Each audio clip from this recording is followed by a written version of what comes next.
더불어민주당 문진석 의원과 인사청탁 관련 메시지를 주고받았던 김남국 대통령실 디지털 소통 비서관이 사퇴했습니다. 문 수석은 SNS를 통해 부적절한 처신에 대해서 송구하다고 밝혔는데요. 국민의힘은 전형적인 꼬리 자르기라고 비판했습니다. 관련 내용 포함한 정치권 이슈들 김수민 시사평론가, 하민경 전 국민의힘 대변인 두 분과 이야기 나눠보겠습니다. 어서 오십시오. 네, 인사청탁 논란이 일었던 김남국 비서관 결국 사직서를 제출했고 사직서가 바로 수리가 됐습니다. 문진석 의원에 대해서도 김병기 원내대표 엄중하게 경고한 것으로 알려져 있는데 사태가 이대로 수습이 되긴 어려울 것으로 보이는데 이 지금 상황까지 좀 어떻게 보셨어요? 네, 이게 엄중 경고라는 말이 나오고 있거든요. 그러니까 대통령실에서는 김남국 전 비서관한테 엄중 경고를 했다. 뭐 눈물이 쏙 빠지도록 강훈식 비서실장이 혼을 냈다. 이런 입장을 발표를 했었고 민주당에서는 문진석 의원에게 엄중 경고를 했다라고 얘기를 했거든요. 근데 이게 엄중 경고로 그칠 만한 사안은 절대 아닙니다. 그러니까 김현지 부속실장이나 이쪽하고의 어떤 관련이라든지 이런 것들과 별개로 일단 기본적으로 봤을 때 이번에 청탁의 대상이 된 그 자리는 한국 자동차 모빌리티 산업협회 회장 자리거든요. 근데 여기가 공공기관이라면 각계에서 어떤 사람이 더 적절한가, 유능한가 이런 걸 가지고 천거하는 작업들이 유무형적으로 있을 수 있다고 봅니다. 근데 이거는 산업계의 자리입니다. 이 정부가 관여할 수 있는 자리가 아닌 거거든요. 뭐 최근 들어서 이 자리를 산업부 출신의 관료 출신들이 섭렵을 해왔다고는 하는데 그렇다 할지라도 이건 정부에서 이어지는 영역이 아니기 때문에 정부가 관여해서는 안 되는 부분입니다. 근데 여기에 대해서 청탁을 했다라고 하는 것 이 자체로 큰 문제이기 때문에 사실 거취에 있어서 결단이 있었어야 되는 거거든요.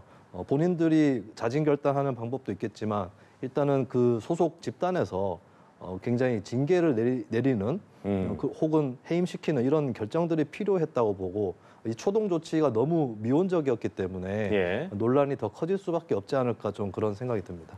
김수민 평론가께서도 어떤 비판적인 말씀을 해주셨는데 결국 사표가 수리가 됐습니다. 어떻게 좀 보셨어요? 그러니까 지금 이제 평론가님이 말씀하신 것처럼 이게 엄중 경고로 그칠 일이 아니다. 그리고 사표 수리로 끝날 일이 아니다. 이렇게 보고 있습니다.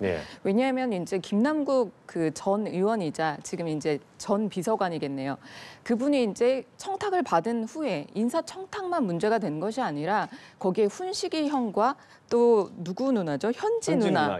현지 누나에게 이제 부탁을 하겠다라고 얘기를 한 걸 보면 대통령실의 인사가 지금까지 어떻게 되고 있었는지를 단적으로 보여주는 것이라고 할 수 있겠습니다.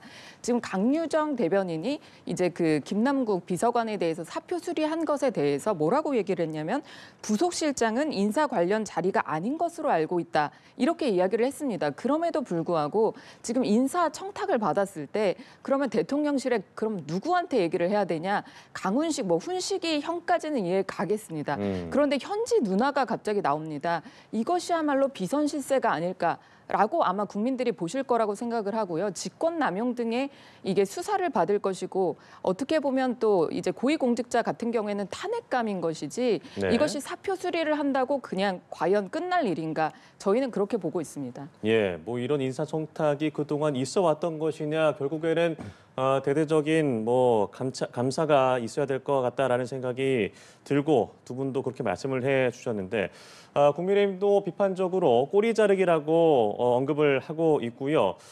일단 뭐 김현지 부속실장 지난 국정감사에서도 계속 언급이 됐습니다만 즉각적인 사퇴를 요구하고 있는 상황입니다. 근데 이게 꼴인지 지렁인지는 알 수가 없는 것 같아요. 이게 뭐가 삐져나온 것 같이 보인다고 해서 이거 꼴이다라고 얘기를 단정적으로 할 수 있는지는 의문입니다. 그 자체가 일단 제가 말씀드렸다시피 아까 전에 이런 청탁 문자가 오고 간 것 자체가 일단 문제인 건데 근데 이 청탁이 어디로 전달이 됐고 어떻게 관철이 됐는지 이런 부분까지는 밝혀지지는 않았거든요. 여러 가지 가능성이 있을 수 있어요. 물론 진상규명이 더 필요하다고 생각은 들지만 현재로서 단정 지을 만한 것인가. 뭐 김남국 전 비서관이 그렇게 얘기를 한 건 평소에도 대통령실의 온갖 인사에 관련된 것들이 다 김현지 실장을 거쳐가는 거냐. 이렇게 연결지어서 볼 만한, 단정할 만한 그런 단서는 없는 거거든요. 저는 사실 오히려 이런 문제를 접했을 때, 이런 문제가 터졌을 때 이게 대통령실이나 정부에서 관여할 인사인가. 이 부분에 정론으로 맞춰가지고 들어가는 것부터 시작을 해야지 벌써부터 그냥 김현지라는 이름 세 글자 그것만 보고 논란의 중심을 김현지로 옮겨가는 이런 것은 오히려 이 문제를 더 축소시킬 수도 있다라고 하는 점. 그러니까 진상 규명을 해 나가면서 밝혀야 될 문제인데 처음부터 이렇게 단정적으로 얘기를 꺼내버리면 그것이 밝혀지지 않았을 때는 오히려 논란이 너무 쉽게 사그라드는 그런 측면이 있는 거거든요. 저는 이런 부분들을 야당에서 좀 면밀하게 파고 들어가기보다 현재 그냥 기다렸다는 듯이 정해진 결론대로 먼저 그걸 꺼내놓는 공세로 가고 있는 점 이런 것들은 사실 문제 제기를 오히려 더 퇴색시키는 것이다 좀 지적을 하고 싶습니다. 네, 기다렸다는 듯이 공세를 펼치고 있다라고 말씀하셨는데 어떻게 받으시겠어요? 저희는 기다린 적은 사실 없는 것 같고 지금 이제 그 현지 누나가 또 등장을 합니다. 저희가 이번에 그 국감 때도 계속 등장했던 이름이 사실 김현지 아니었습니까? 예. 근데 결국은 이제 실장으로까지 자리를 옮기고 출석하지 않았습니다. 그렇게 이제 끝나는 줄 알았는데 그러면서 이제 강훈식 그때 비서실장이 얘기를 했잖아요. 내가 이제 인사를 다 한다. 내가 실세다. 이렇게 얘기를 하면서 본인이 실세라고 얘기를 하고 뭐 바지 실세가 아니냐 뭐 이런 얘기까지 등장할 정도로 김현지 그 실장에 대한 관심이 상당히 높았습니다. 그런데 이제 그렇게 국감이 끝나고 나서 갑자기 지금 인사에 현지 누나에게 얘기를 한다라고 하는 것은 이 대통령실 인사가 누구로부터 이제 시작되는가 김현지 부속실장이 사실 본인의 업무가 절대 아닙니다. 그럼에도 불구하고 그 인사를 지금 다 하고 있다라는 것을 보여주고 있기 때문에 저희 국민의힘에서는 이 부분은 이제 형사 고발뿐만 아니라요. 이것이야말로 특검을 해야 되는 것이 아닌가. 이게 그냥 정말 뭐 인사 청탁의 문제로 끝날 부분이 아니다. 저희는 그렇게 보고 있고요. 아마 이걸 보시는 모든 국민들이 그럼 김현지 씨는 이게 그러면 실세다. 이거야말로 사실 비선 실세잖아요. 아마 다들 그렇게 생각하실 거라고 봅니다. 예, 말씀하신 대로 뭐 국민의힘에서는 뭐 관련된 4명, 문진석 수석부대표, 김남국 비서관, 김현지 실장, 강훈식 비서실장 등 4명을 직권남용 및 부정청탁금지법 위반 혐의로 고발하겠다라는 입장이고요. 또 뿐만 아니라 청문회, 국정조사, 특검 등 권한을 모두 동원하겠다라는 입장입니다. 네, 근데 이번 일을 가지고 마치 김현지 실장이 모든 것을 인사에 대해서 다 주도하는 것처럼 얘기를 하는데 그렇게 얘기를 하려면 이번 사례 말고 한 가지라도 더 사례를 갖고 있던가 이렇게 해야 되는 거거든요. 근데 이거 하나 가지고 그것도 이제 김현지 실장이나 이쪽한테 청탁이 전달됐는지도 확인이 안 된 그런 상태에서 뭐 단정 지을 일은 아니다라고 예. 말씀드리고 싶고 이거 법적으로 이제 접근을 하는 쪽도 있는데 근데 이게 직권남용이 적용이 안 될 거예요. 직권남용이라는 게 이런 걸 처벌하라고 있는 건 아닙니다. 직권남용은 외형적으로 그 사람의 권한에 속한 일을 해야지 일단 성립을 할 수 있는데 가령 과거에 최경환 의원 같은 경우에 직권남용으로 기소가 됐지만 무죄가 나왔던 것이 그때도 아마 취업청탁 같은 거였을 거예요. 근데 그게 국회의원 직권이 아니기 때문에 직권남용이 적용이 안 됐던 거거든요. 그래서 이게 범죄 혐의점을 바로 지금 잡을 수가 있는 건가?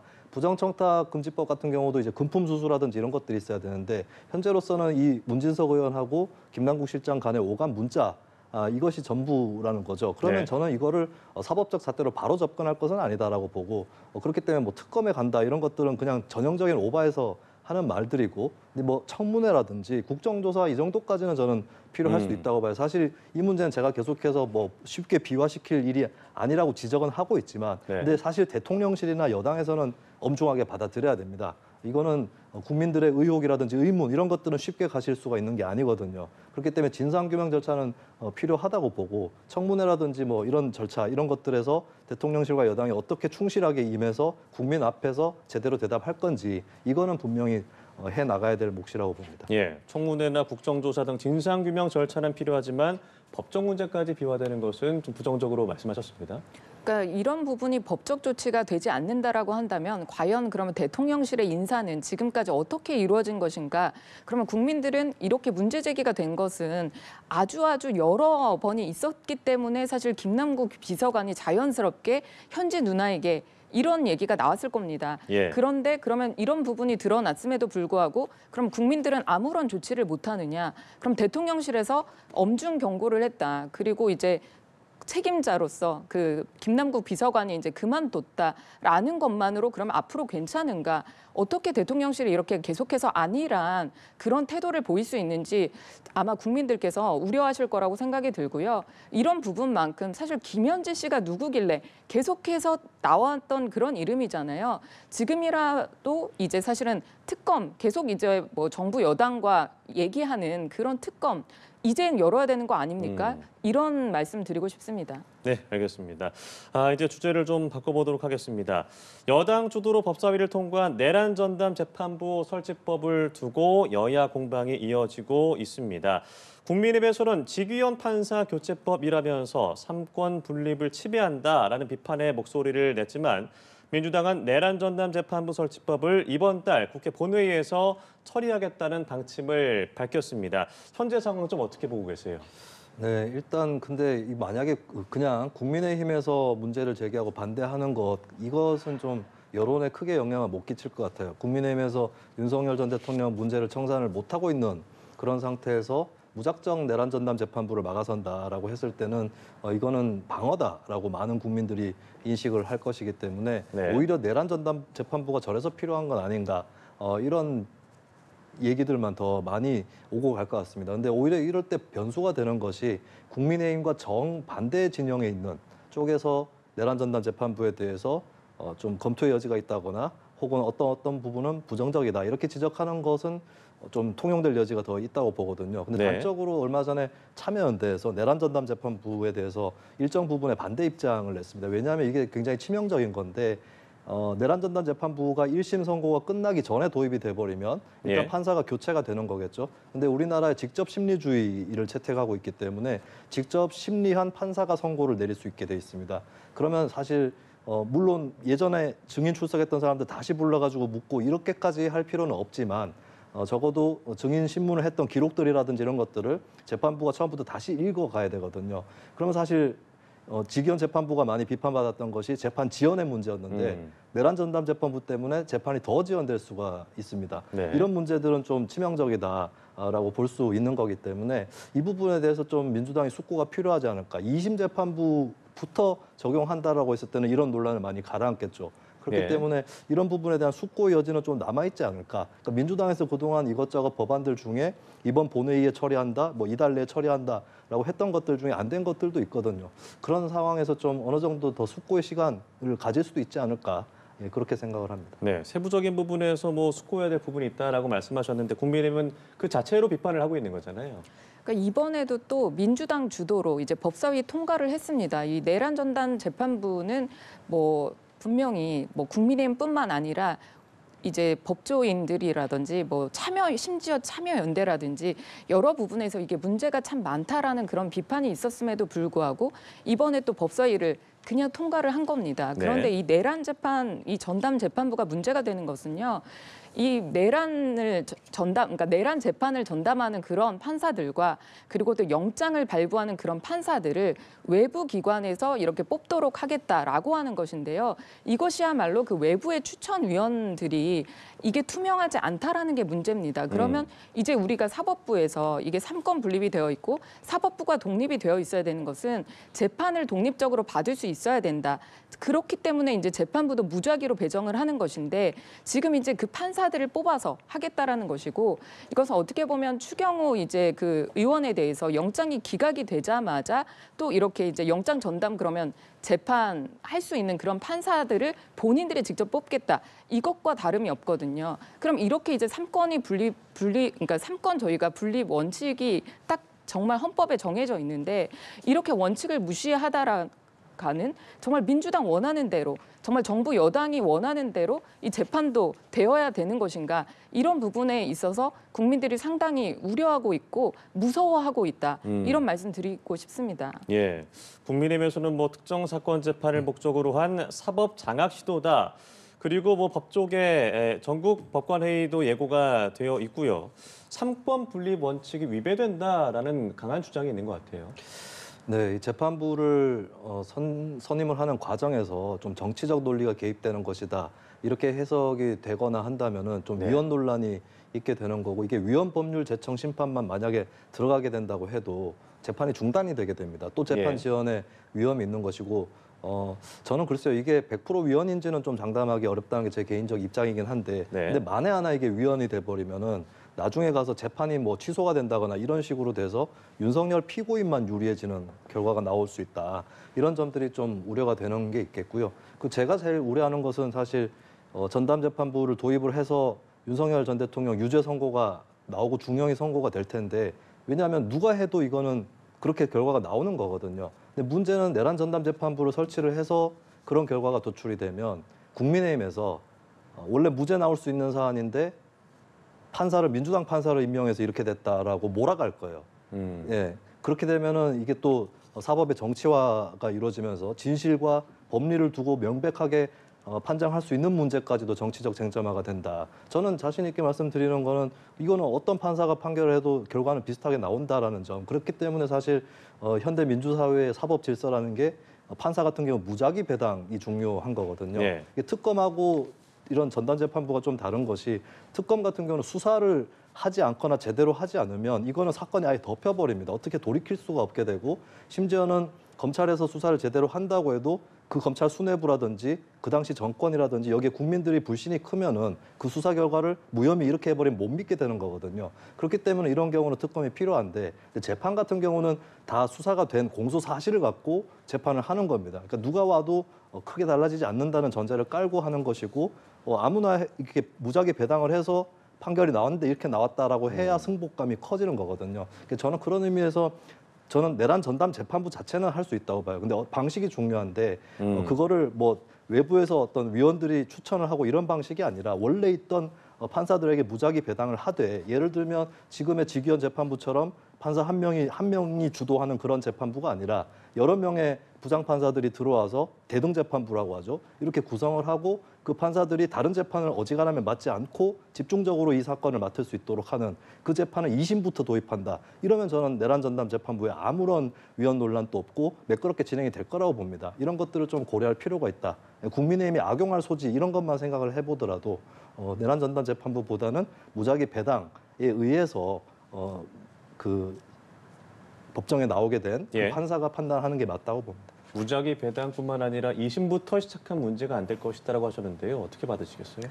그러니까 지금 이제 지적해 주신 것처럼 지금 현재 그 민주당 주도로, 더불어민주당 주도로 이제 법사위를 통과한 그 내란 전담 그 재판부, 이것은 사실 위헌의 소지가 상당히 있는 부분입니다.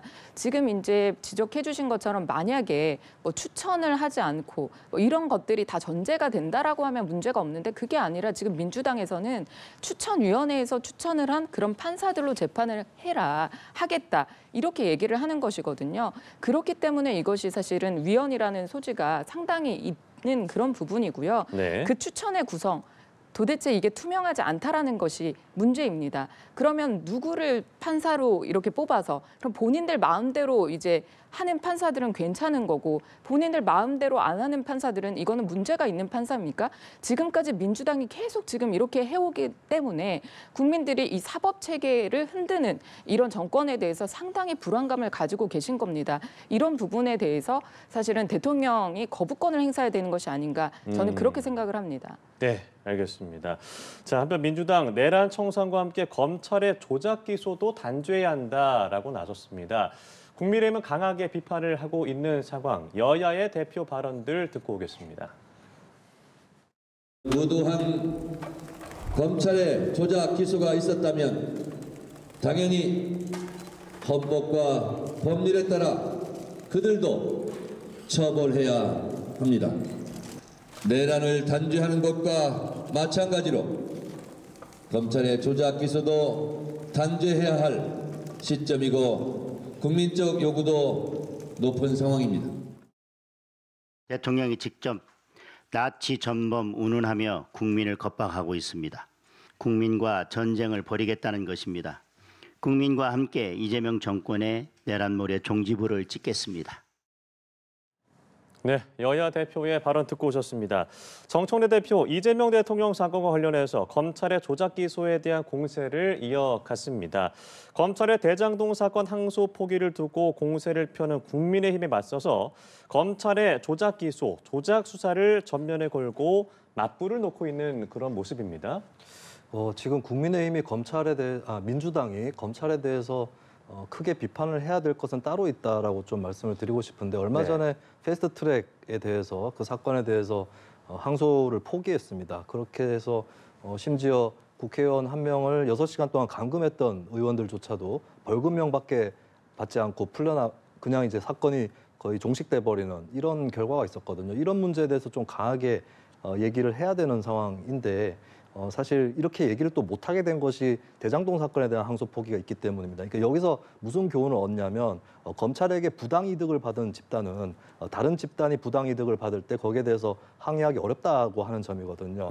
이런 것들을 좀 되새겨봐야 될 것 같고 내란 청산 상당히 중요한 그런 과제입니다. 근데 내란 청산이라는 게 윤석열 전 대통령과 그 하수 노릇을 했던 사람들의 잘못을 청산하는 건데, 근데 거기에 이제 이재명 대통령에 대한 수사나 기소가 다 조작이었다 이런 식으로 접근하는 것이 내란 청산과 관련이 있는가? 저는 이게 자칫 내란 청산을 더 방해할 수 있는 결과가 나올 수 있다고 보고요. 일례로 이제 조작 기소의 의심 사례로 연어회 술 파티의 이화영 씨 관련된 수사에서 나온 의혹이 있는데 그 부분은 진상규명을 해 나가면 되는 일이에요. 제가 봐도 진상규명의 필요성이 있고, 근데 이제 조작 기소다라고 화가 날 만큼의 어떤 그런 게 드러나지는 않았거든요. 근데 이런 것들이 계속 행보가 지나치게 되면 국민들 입장에서 내란 청산이라고 했는데 본인들 이익을 챙기려고 하는 게 아니냐 이런 비판이 나올 수 있습니다. 그렇기 때문에 내란 청산이라는 것이 끝나지 않았다라고 대통령이나 여당 대표나 다 강조를 하고 있는데 자칫하면은 그 무드 속에서 다른 것들을 챙기려고 한다 이런 비판을 받는 거거든요.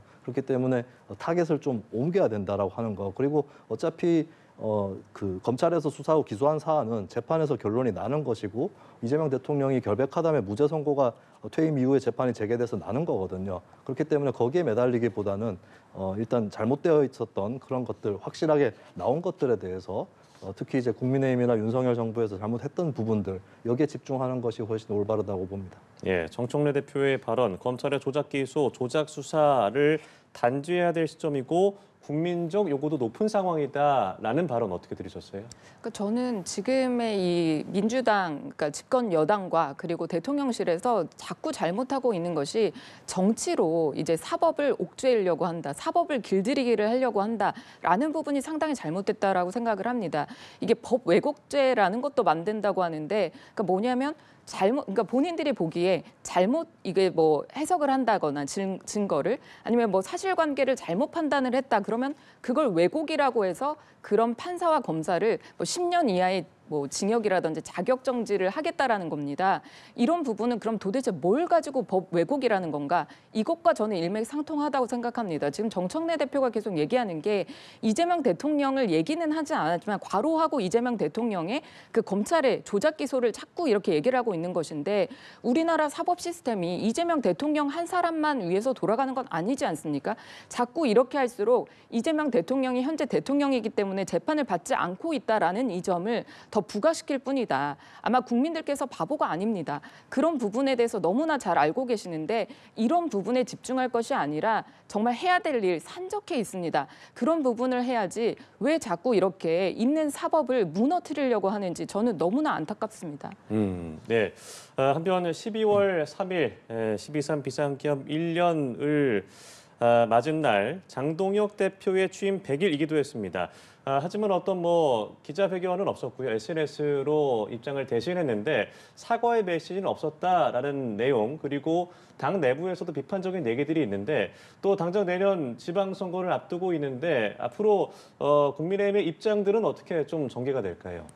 일단 저는 이제 지금 이제 민주당 에서 하고 있는 것들이 어떻게 보면 이재명, 제가 아까도 말씀드린 것처럼 계속 이재명 대통령의 무죄 만들기, 그리고 이제 사법을 정치로 길들이기, 이런 부분을 계속 하고 있고, 그리고 또 추경호 그 의원에 대한 뭐 구속영장 실질심사를 이제 받게끔 하고 결국은 기각이 됐습니다. 이것은 사실 100% 기각이 될 수밖에 없음에도 불구하고 이게 뭐 마치 내란, 뭐 계엄의 1주년 뭐 얘기하면서 국민의힘을 또 내란 정당으로 몰아가면서 해산을 시키겠다, 이런 목적을 정해놓고 이렇게 달려가는 이런 상황이기 때문에 아마 이런 부분을 보시는 국민들은 그러면 이재명 정권 내내 이런 내란몰이를 하겠구나, 그리고 국민의힘이 왜 내란 정당입니까? 이런 부분에 대해서 그러면 국민들께서 계엄 부분에 대해서 분명히 잘못한 것이 있습니다. 정말 100번을 사과해도 저희가 부족하다는 생각을 합니다. 그렇지만 저희가 내란 정당 아닙니다. 이런 부분에 대해서 정말 계속해서 뭐 그 날에 어제 저희가 이제 여의도를 지나가는데 거의 축제처럼 이렇게 민주당에서 하고 있더라고요. 그리고 또 얘기를 하는 것이 2차 특검을 하겠다고 합니다. 지금 사실 특검에서 10번을 청구를 했는데 10번에 한 번 이제 뭐 영장이 나올 만큼 이런 무리한 수사를 하고 있음에도 아직도 끝나지 않았다라고 하면서 제2의 특검을 얘기한다라는 것은 이건 민주당이 다시 돌아봐야 될 일이 아닌가, 저는 또 그렇게 생각을 하고 있습니다. 예, 당내에서도 뭐 사과를 놓고 비판이 있습니다만 특히나 이제 추경호 전 원내대표의 구속영장이 기각이 되면서 대여 투쟁 공세가 좀 강화되는 거 아니냐라는 모습이 보이고 있거든요. 어떻게 보고 계세요? 네, 추경호 의원 구속영장 기각 이건 놓고 이제 마치 승리한 것처럼 그렇게 좀 기세를 올리는 것 같은데, 그거는 야구에서 거의 콜드 게임으로 지고 있으면서 볼넷 하나 얻어가지고 출루하면서 승부를 뒤엎었다라고 하는 꼴이다. 예. 지금 뭐 구속영장 기각됐다고 해서 크게 파장이 있는 것 같지도 않고요. 그게 국민의힘의 현실입니다. 어제 사과가 없었다 지적들이 많은데 사과만 없었던 것이 아니라 적반하장이었다라고 말씀드립니다. 이 장동혁 대표 같은 경우는 의회 폭거라는 것을 입장문 첫 문장에 냈는데 의회 폭거라는 게 가능합니까? 그 당시에도 당시 국회 야당이 주도해서 통과된 법안들 윤석열 대통령이 다 거부권 행사해서 쳐냈고요. 윤 전 대통령이 무슨 30차례 탄핵이라고 했는데 그 당시 기준으로 탄핵 소추된 공직자는 5명이었습니다. 이런 식으로 횟수 하나하나까지 수배로 부풀리는 조작 선동을 하는 거, 이런 것들을 계속 하면 민주당이 잘하는 게 없더라도 민주당 불패 시대가 올 수밖에 없다라고 하는 점 좀 지적을 하고 싶고, 그리고 국민의힘에서 계엄에 대해서는 잘못됐다고 생각한다라고 하는데 계엄 다 끝나고 그런 말 해서 뭐 하겠습니까? 그리고 계엄 끝나고 나서 어떻게 했죠? 체포 방해도 하고 내란죄 아니다라고, 절대 아니다, 탄핵감 아니다, 이렇게 다 해왔습니다. 그 수다를 해왔거든요. 지금 국민의힘이 사과해야 될 것은 윤석열 전 대통령이 비상계엄 선포한 것을 사과하는 것이 아니라 그 이후에 국민의힘 스스로 했던 행보들을 사과해야 되고 거기에 책임 있는 사람들 다 물러나야 됩니다. 그렇게 안 하고는 정상적인 여야 관계가 성립될 수 없다. 예, 그리고 그냥 그대로 이대로 가다가는 민주당이 별로 잘하는 거 없이도 계속 선거에서 승리할 수밖에 없다, 이렇게 말씀드립니다. 네, 알겠습니다. 두 분 말씀 오늘 여기까지 들어보겠습니다. 지금까지 김수민 시사평론가, 하민경 전 국민의힘 대변인 두 분과 함께했습니다. 고맙습니다.